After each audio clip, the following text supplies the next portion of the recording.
Alright, so today will be episode 1 of rank 140 or higher infinite play walkthrough. I'll be using move deck, which I have been using since about rank 100, so for the last 40 ranks. I'll do a quick walkthrough of the deck that I'm using, but I won't really gloss over what the cards do. If you're confused of what they do, I'd suggest pausing the video and looking them up now, but most of this will just be just pause through an interesting game I played, and then just discussing the logic of what plays I made.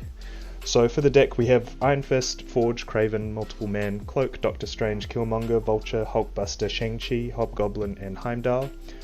I guess some of the cards that you can swap out and that might be interesting compared to what other people use for move deck is that I use Hobgoblin as a 5-drop. Some people use Vision, Claw or America Chavez, but I like Hobgoblin mainly because with move deck you do fill up the board a lot of the time, especially with Mirror Man.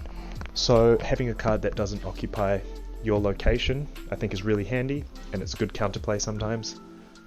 Another one that I use is Shang-Chi.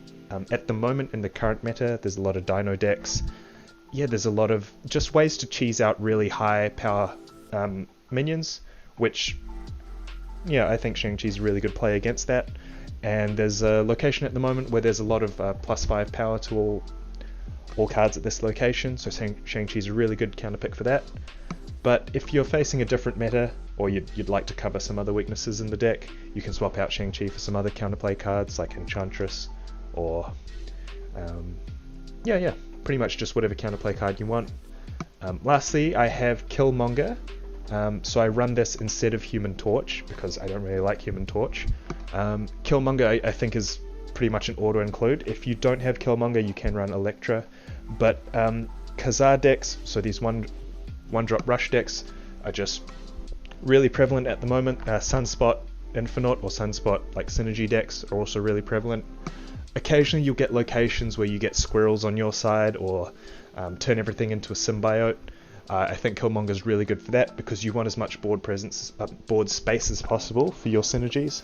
So yeah, I think Killmonger's an auto-include. It can just win you games so much of the time. So that's the deck. Cool. So at the moment I'm 140, and I'm trying to remember what this game was, but I'll talk through the logic anyway. I'm sure I'll remember it quickly.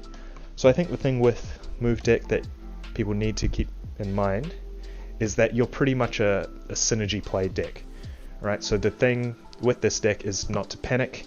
If you just play your cards without thinking of the synergy, the raw power of your deck is really not very high at all. So don't panic. Don't worry if you don't make use of any value. See, I'm not going to play Iron Fist this turn 1, even though it's a waste of 1 energy, because I have nothing immediately to synergize with.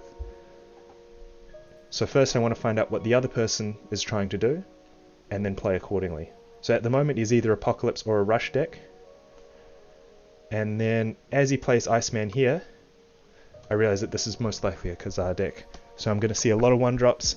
I want to draw into my Killmonger, but until that I kind of just have to get presence on the board. So before I didn't play Iron Fist, but now I am going to play it because he's costed up to 2, and I really don't want to play Cloak at the moment. And I'm going to hope that I draw into something that synergizes with it, but if not, I'll just have to play something.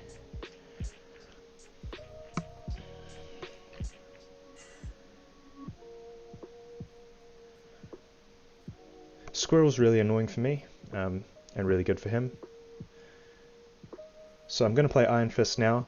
I have a 3-drop, so I have a turn next if I want, and that'll merge with the squirrel, it won't take up as much space, but luckily I draw into Vulture. So that's an easy play for me. And then I think this would probably be a Khazar, right? Oh, turn 4. There we go. Cool, so I'm alright at the moment. I draw into Killmonger, so that's a good play for me. I am going to play Killmonger.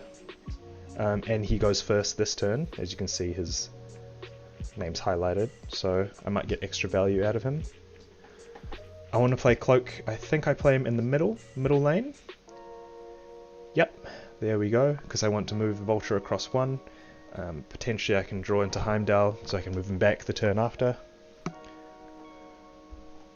He plays an Iron Man. He thinks this is going to be a really good turn for him, but nope. And there's just another case of Killmonger just winning a game. One card ruined the whole opponent's strategy. Okay, so for this play here, I think if you're not quite sure what the opponent's going to play, just do a play that lets you win all 3 lanes as they stand right now. Okay, so what I'm going to do is I'm going to move the Vulture to the middle lane. That way I'll pretty much win the middle lane no matter what.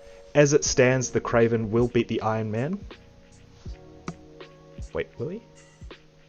No. As it stands, I'm going to sack that lane, because if he plays anything, the Iron Man synergy will pretty much override anything.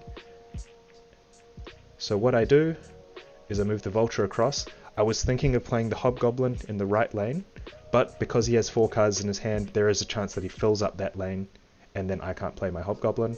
So instead, I go for the Forge Hulkbuster, just as the safer play that gives me the most chance to win.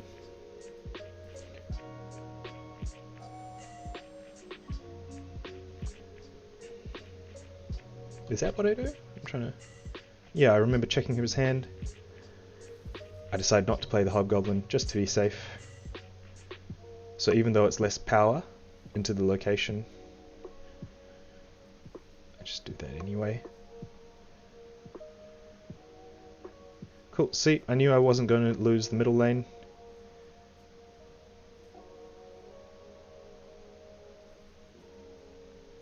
I think in hindsight I shouldn't have snapped.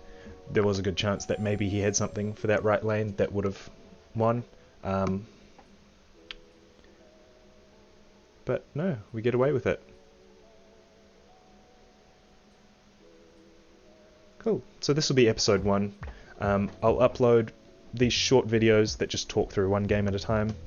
And yeah, we'll keep going. And I think the most important thing is not to get too fussed with what deck you have. I think a lot of people think that min-maxing your deck will be what takes you up the ranks. But even if you play a bad deck, as long as you know how to play it properly and you know the logic, you know the steps, and you know the pitfalls of it, that's most important. I think knowing how to play a bad deck is much better than just copying someone's good deck and having no idea what to do. Sweet, so that's episode 1. I'll upload again shortly, and hopefully everyone found something useful in it. Thank you.